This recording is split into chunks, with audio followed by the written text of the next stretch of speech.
जय श्री राम दोस्तों आज मैं जो जानकारी लेके आया हूँ वो है किसी भी देवी देवता के तत्व क्या होते हैं, अंश क्या होते हैं और सिद्धि क्या होती है। आपने बहुत व्यक्तियों को सुना होगा, उन्होंने आपकी चेकिंग करके बताया होगा कि भाई आपके पास तो तरंगे हैं, ये आपके पास तत्व हैं, आपके पास में अंश हैं और आपकी सिद्धि इतने अंशों की है। आपके पास में बजरंगबली की सिद्धि है, ये आपने ज़रूर सुना होगा कभी ना कभी। आप यदि मेरी वीडियो वॉच करते हैं तो डेफिनेटली ये आपने सुना होगा। तो दोस्तों इसके पीछे का क्या रहस्य है और ये क्या होता है, बिल्कुल सिंपल वे में मैं आपको समझाने जा रहा हूँ इस वीडियो के माध्यम से। तो दोस्तों मेरी वीडियो यह पसंद आती है तो आप लाइक करें, चैनल को सब्सक्राइब करें और कमेंट में आप अपने प्रश्न लिखना ना भूलें। और जिन भाई बहनों को अपनी ऑरा स्कैनिंग करानी है तो वो मेरे व्हाट्सएप नंबर पे कांटेक्ट करके करवा सकते हैं। तो दोस्तों शुरू करते हैं इस प्यारी सी वीडियो को।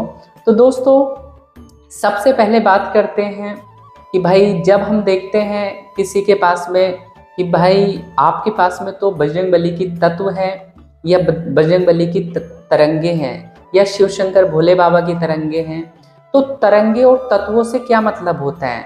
जब भी कोई व्यक्ति है वो शिव शंकर भोले बाबा की सेवा करता है और उसके पास में सिद्धि भी है या नहीं है वो बात छोड़ते हैं, तो सबसे पहले देवता का एक बीज उसके अंदर आता है जिसको हम तत्व बोलते हैं। तो एक तरीके से जिस देवी देवता के प्रति हमारा भाव होता है उस देवता की तरफ से हमारे शरीर के अंदर, हमारे ऑरा के अंदर एक तत्व आ जाता है, तरंग आ जाती है, जो कि एक तरीके से आशीर्वाद स्वरूप होता है, जो कि किसी भी सिद्धि साधना से पहले हमें प्राप्त हो सकता है।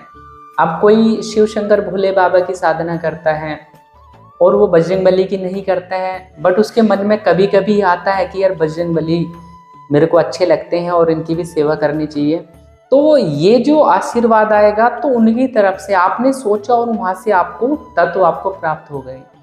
ये होते हैं जो आपका आशीर्वाद है, पहले ही पूजा पाठ से पहले ही आपके अंदर बीज रोपित हो गया और तत्व आपके बन गए।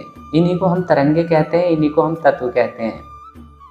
अब बात करते हैं जब हम अच्छे तरीके से अपने इष्ट के प्रति डूबने लगते हैं, जैसे हम कान्हा जी की सेवा करते हैं, कान्हा जी के प्रेम में हम उनको सुबह शाम नहलाते, पूजा पाठ करते हैं, सब करते हैं, तो अपनी सेवा से खुश होकर जब देवता हमें आशीर्वाद प्रदान करता है उसको हम अंश कहते हैं।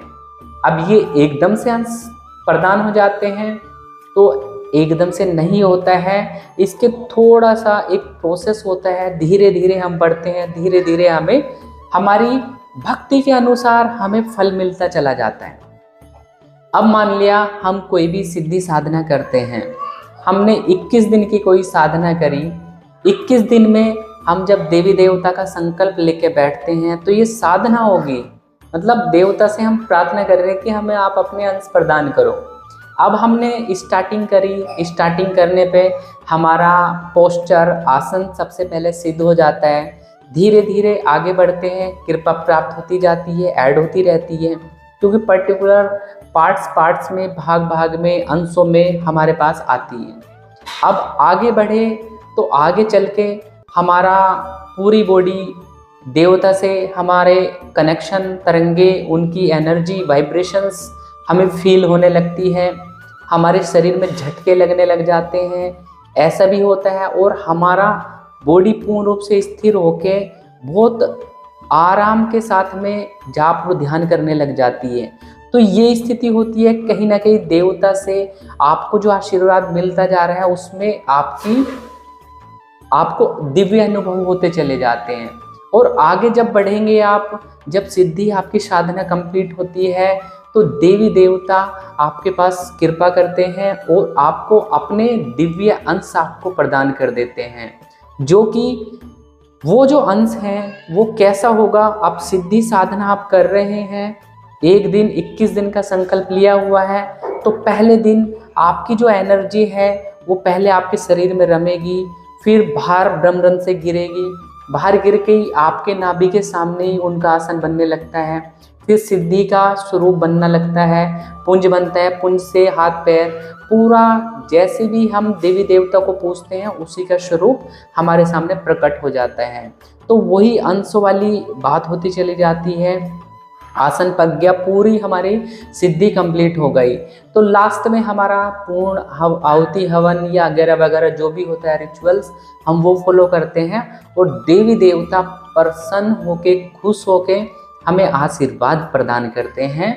तो वही हमारी जो सिद्धि, हमारे सामने जो गोला बना हुआ है वही हमारा सिद्धि होती है, या वो हमारे अंशों का जो कॉम्बिनेशन बना वही हमारे हाथ पैर देवी देवता के बन जाते पूरा स्ट्रक्चर, और वही हमारा एक तरीके से सिद्धि कहलाती है, जो कि नंबर ऑफ अंशों से मिलके बनी है। अब एक सिद्धि जो होती है बिल्कुल बच्चों के समान होती है।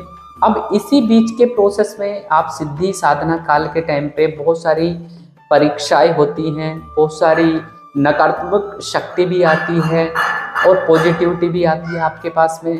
अब वो एनर्जी कभी कभी कुछ नेगेटिविटी भी खा लेती है, इसलिए आप सभी को अपने आसन का बंधन करके, शरीर का बंधन करके ही हमेशा बैठना चाहिए, ताकि कोई भी नेगेटिविटी आपकी उस एनर्जी को, आपके अंशों को चुरा ना पाए। तो दोस्तों ये हमारे अंश हो जाते हैं, जो एक सेट ऑफ कॉम्बिनेशन होता है हमारी सिद्धि इन्हीं अंशों से मिलके।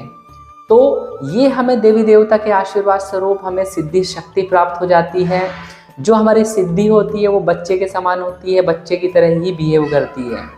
इस दौरान आप सभी को ये ध्यान रखना है, जब भी आप सिद्धि साधना करते हैं तो संकल्प ये लगाना चाहिए कि हे बजरंगबली या हे शिव शंकर महाराज, कृपया करके मैं आपसे सिद्धि की कामना करता हूँ या दृष्टि की कामना करता हूँ। कृपया करके ये जो मेरी सिद्धियाँ हैं वो मेरा निजी कार्य करते हुए लोक कल्याण में मेरी सहायता करें। यदि आप भी लोक कल्याण करना चाहते हैं तो ये जरूर बातें आपको शुरू से ही कह के चलनी है, क्योंकि बचपन से ही आप सिद्धि को पकाएंगे तो उसको शुरू से ही पता है कि आपका निजी कार्य करना है, उसके बाद में लोक कल्याण करना है। तो आप ऐसा करते हैं तो वो डेफिनेटली आपकी बातें मानेंगी। जब आपकी साधना सफल हो जाती है तो आपके कार्य बनने लगते हैं। आप जिन जिन लोगों का काम लेते हो उनके कार्य बनेंगे, जिसको कुछ उपाय बता देंगे वो कार्य बनेंगे।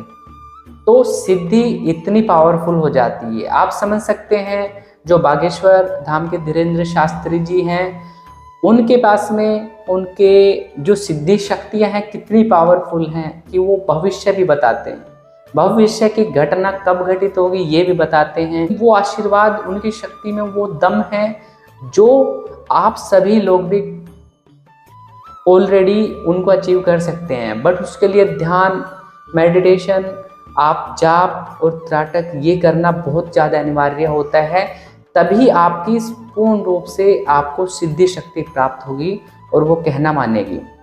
ये बात हो गई आपकी देवता के अंश, तत्व और तरंगे और सिद्धि का।